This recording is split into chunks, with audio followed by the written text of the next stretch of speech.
Welcome to my channel, my friend, and before you do anything else, before you scroll, before you click away, I want you to lean in just a little closer, because what I'm about to say is not meant to scare you, but it might shake you, and sometimes the truth has to do that in order to save us. If you or someone you love is approaching 75 or already there, this video is not optional. It's essential, because once you hit 75, there are changes that don't ask for permission, that don't send a warning letter, and they don't care how healthy you've been your whole life. These changes quietly begin, and for many people, they arrive all at once. Today, I'm going to walk you through 5 of them, honestly, calmly, and with compassion, because pretending they don't exist is far more terrifying than understanding them. And stay with me until the end, because what you'll learn that could change how you live the rest of your life. Now let me start by saying something most doctors never say out loud. Aging does not move in a straight line. It moves in steps, long flat stretches where you feel mostly the same, followed by sudden drops where everything feels different. And for a shocking number of people, 75 is one of those drop points. One day you're managing just fine, and the next, your body seems to have rewritten its own rules. It's not that you suddenly became weak. It's that the systems that held you together for decades begin to lose their backup plans. And the first terrifying change almost everyone experiences, whether they talk about it or not, is the quiet loss of physical resilience. At 75, recovery changes in a way that feels unfair. A small fall isn't just a bruise anymore. A bad night of sleep isn't just a rough morning. A mild illness doesn't pass in days, it lingers for weeks. Your body no longer bounces back automatically, and that can be deeply unsettling. Many people describe it as feeling like their body used to be an ally, and now it's a stranger they have to negotiate with every single day. Muscles don't just weaken, they respond more slowly. Balance doesn't just wobble, it becomes unreliable. And the most frightening part is how quietly this happens. You don't wake up one morning and announce, "I've lost resilience." You notice it when tying your shoes leaves you breathless, or when stepping off a curb makes your heart race with fear, or when you realize you're planning your day around where you can sit down. What makes this change terrifying isn't the weakness itself, it's the loss of confidence that follows. People begin shrinking their world. They stop going out as much, they avoid stairs. They turn down invitation, not because they don't want to live, but because they don't trust their body to cooperate anymore. And once that shrinking begins, it feeds on itself. Less movement leads to more weakness, which leads to more fear, which leads to even less movement. This is how independence quietly slips away, not in one dramatic moment, but in 1,000 small decisions made out of caution. The second change that strikes almost everyone after 75 is more personal, more emotional, and often harder to admit. It's the shift in how the brain handles information. Now listen carefully, because this is not about dementia, and it's not about intelligence. Many sharp, capable, wise people experience this. It's the slowing of mental processing and the fragility of focus. You might still know exactly what you want to say, but the word takes longer to arrive. You might still understand complex ideas, but multitasking becomes exhausting. Conversations in noisy rooms feel overwhelming. Following fast-paced discussions can feel like trying to grab water with your hands. This change scares people because it threatens their sense of self. You've been the one others relied on, the one with answers, the one who could think on their feet. And now, there are moments when your mind feels foggy, not broken, just slower, like it's buffering. Many people hide this. They smile and nod. They avoid speaking up. They laugh off mistakes.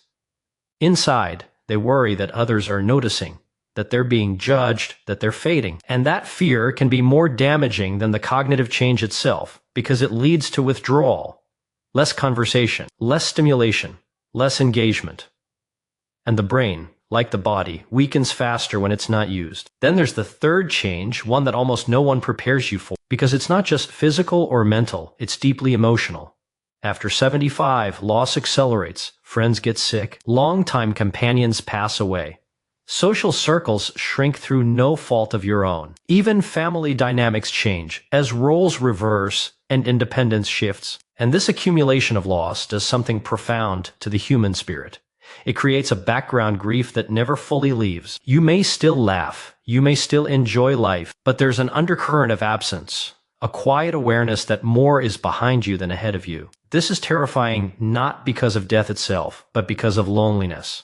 Many people at this age feel invisible. Society moves fast, obsessed with youth, efficiency, and noise. Older adults often feel like they're standing still while the world rushes past. And when loneliness sets in, it doesn't always announce itself as sadness. Sometimes it shows up as irritability, sometimes as fatigue, sometimes as a loss of motivation to care for oneself.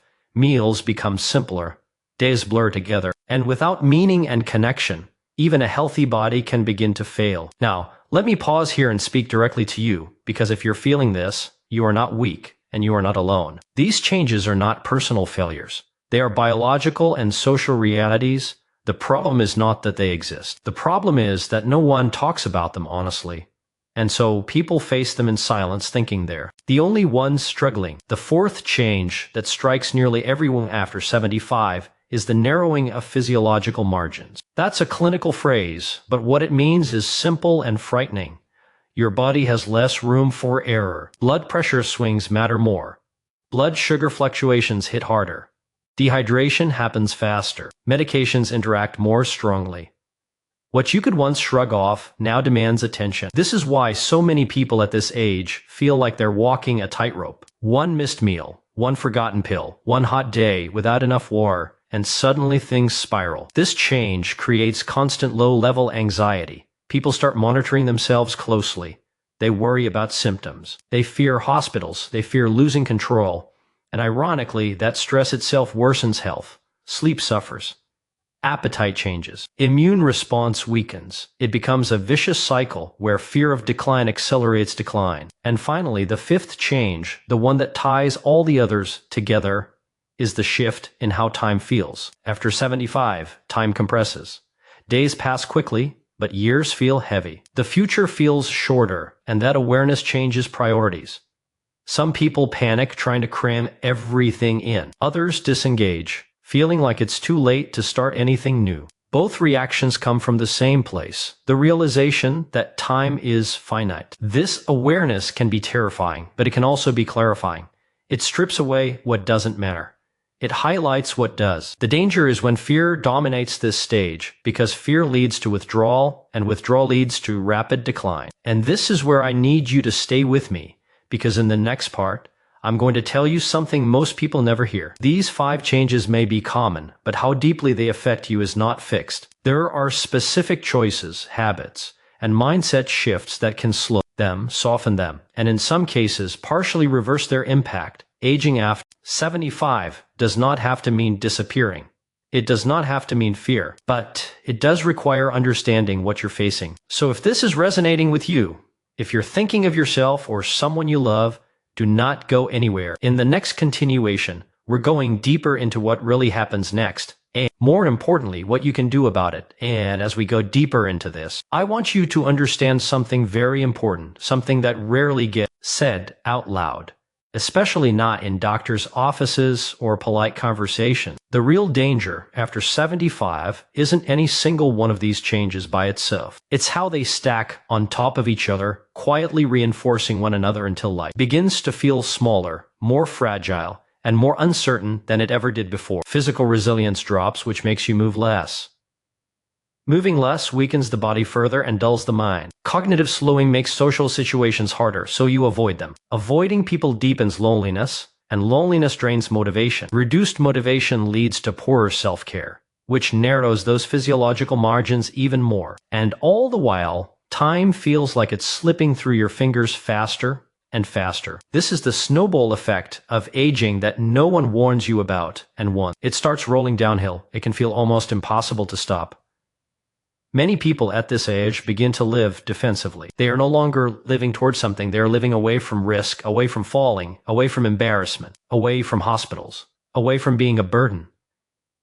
And while that instinct makes sense, it slowly robs life of its texture and joy. Days become about getting through rather than truly living. The terrifying truth is that you can survive like this for years, technically alive, but internally shrinking. And because this decline is gradual, people often don't notice how far they've drifted until something breaks, a fall, an illness, a sudden loss of independence. Now let me tell you something hopeful but also challenging. The body and mind after 75 are far more adaptable than we give them credit for, but only if they are given the right signals. The biggest mistake people make at this stage is assuming that decline is inevitable and irreversible. That belief alone accelerates aging. When the brain believes danger is everywhere and effort is pointless, it conserves energy. It shuts down growth. It chooses safety over strength. But when the brain senses purpose, engagement, and manageable challenge, it responds, even in later years. I've spoken to countless older adults who were written off as just old by the system. People who were told their weakness was normal, their memory lapses were normal, their fatigue was normal. And yes, these changes are common, but common does not mean untouchable. One man told me that at 76, after a minor fall, he stopped walking outside entirely. Within a year, he needed a cane. Within 2, a walker. What changed his trajectory wasn't a miracle treatment. It was the decision to slowly, deliberately reintroduce movement, even when it scared him. 5 minutes at first, then 10, then strength work holding onto a chair. His balance didn't become perfect, but his confidence returned. And with confidence came independence. This is why fear is such a dangerous companion in later life. Fear teaches the body to freeze, confidence teaches it to adapt, and confidence doesn't come from pretending nothing is wrong. It comes from understanding your limits and working gently, consistently, just beyond them. That's where resilience is rebuilt. Let's talk more about the brain because this is where many people quietly give up without realizing it. Cognitive slowing after 75 is real, but the brain's ability to form new connections does not disappear. What disappears is exposure to novelty. Retirement, reduced social interaction, and repetitive routines starve the brain of stimulation. The brain becomes efficient but not flexible. That's why new technology feels overwhelming. That's why learning new skills feels exhausting. It's not because you can't learn. It's because the learning muscle hasn't been used. When older adults re-engage with learning, even slowly, even imperfectly, the brain responds. Reading challenging material, having meaningful conversations, learning a new hobby, even something as simple as changing routines, all send signals that adaptation is still required. And the brain, remarkably, listens. What breaks my heart is how many people assume it's too late, when in reality, it's only unused. Then there's loneliness, which I want to sit with for a moment, because this is not talked about nearly enough. Loneliness after 75 is not just about being alone. It's about feeling unnecessary. It's about feeling like your stories no longer matter, your experience is no longer valued, and your presence doesn't make a difference. Humans are wired for contribution. When that sense is lost, the body suffers. Immune function drops, inflammation rises, depression deepens. This is not weakness. This is biology responding to disconnection. Rebuilding connection at this stage doesn't mean forcing yourself into loud social scenes or pretending to be someone you're not. It means finding even 1 or 2 meaningful points of contact. A neighbor, a group, a routine interaction where you are seen and needed. Purpose does not have to be grand. It just has to be real. The narrowing physiological margins we talked about earlier are often what scare families the most. They see how quickly small issues escalate. But what's often missed is how much control still exists in daily habits. Hydration, regular meals with enough protein, gentle movement, consistent sleep routines, medication reviews. These are not glamorous, but they are powerful. At 75 and beyond, consistency matters more than intensity. The body responds better to small, regular inputs than to sporadic effort. And about time, that compressed feeling of days flying by while years feel heavy. This awareness can either paralyze you or free you. When you stop living as if time is endless, you begin choosing more carefully. You stop wasting energy on things that drain you. You say no more easily. You savor more deeply. Many people describe this stage, once fear loosens its grip, as surprisingly peaceful. Not because life is easy, but because it's honest. I want you to hear this clearly. Aging is not the enemy. Uninformed aging is. Fear-driven aging is. Passive aging is. When you understand what's happening to your body and mind, you regain agency. You stop being surprised by change, and instead, you prepare for it. And in the next continuation, we're going to talk about something incredibly important, something that separates those who decline rapidly after 75 from those who remain steady engaged, and independent far longer than expected. It's not genetics. It's not luck. It's a set of daily signals you send to your body and brain, often without realizing it. So take a breath. Let this sink in. If this is speaking to you, or reminding you of someone you love, stay with me. The next part is where understanding turns into action.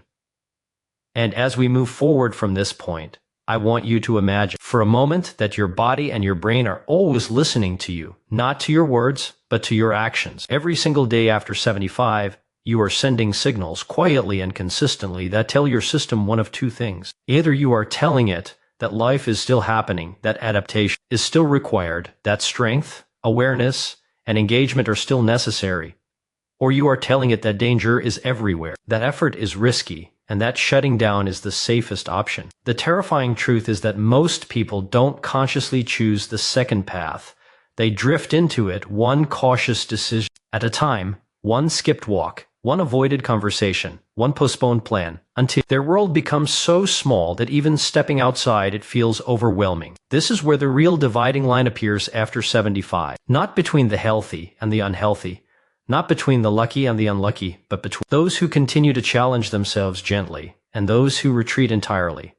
And I don't mean extreme challenges. I don't mean pushing through pain or pretending limitations don't exist. I mean choosing engagement over avoidance again and again, even when it's uncomfortable. Because discomfort, when it is manageable and chosen, is not a threat. It's a signal for growth. Many older adults tell me that what frightens them most isn't pain or even death. It's dependence. It's the fear of needing help with basic tasks, of losing privacy, of becoming a burden. Ironically, the behaviors driven by that fear often increase the likelihood of exactly what they're trying to avoid. Avoiding movement weakens muscles that support independence. Avoiding mental effort dulls the sharpness needed for daily decision-making. Avoiding people erodes the social safety net that protects against crisis. Fear convinces you that doing less will keep you safe. But in reality, doing less makes you fragile. There's a moment many people experience around this age, though they rarely talk about it, where they realize their identity is shifting. You are no longer seen primarily as what you do, but as who you are.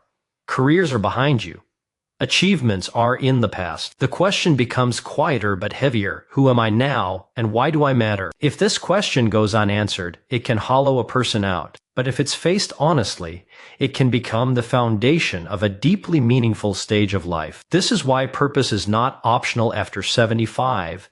It is protective. Purpose stabilizes mood, supports cognition, and even influences physical health.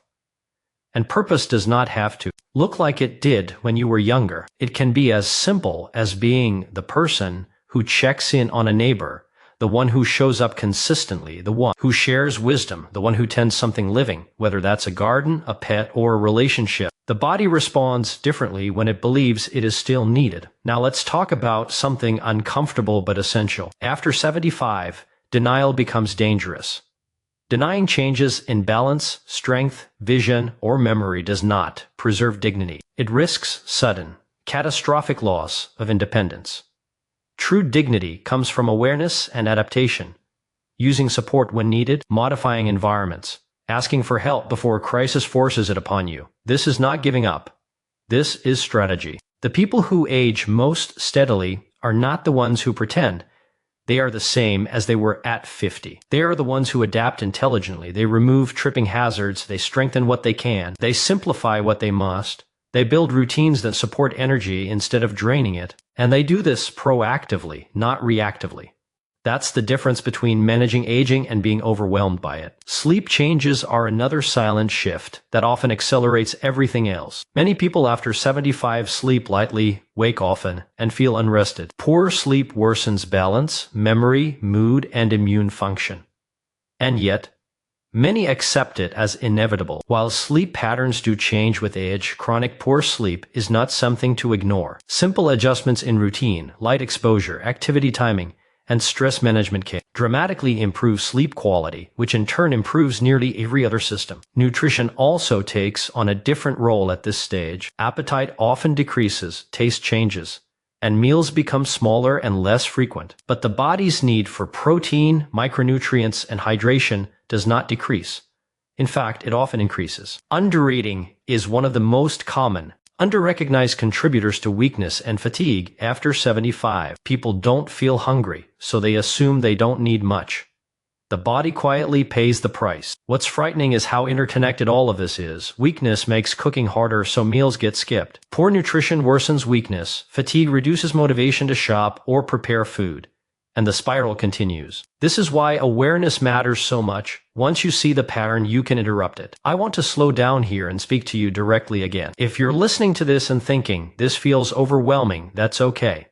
You are not meant to fix everything at once. In fact, trying to do too much is another way people give up. The key is choosing one small, meaningful signal to send your body and brain today. One walk, one phone call, one balanced meal, one intentional rest. These signals accumulate.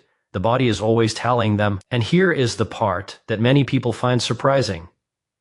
Even after 75, improvement is possible. Not in the sense of turning back time, but in the sense of reclaiming capacity that was lost through fear and inactivity. I have seen people in their late 70s regain balance they thought was gone forever. I have seen people in their 80s sharpen their thinking simply by re-engaging with the world. The timeline is slower. The margins are smaller, but the potential is still there.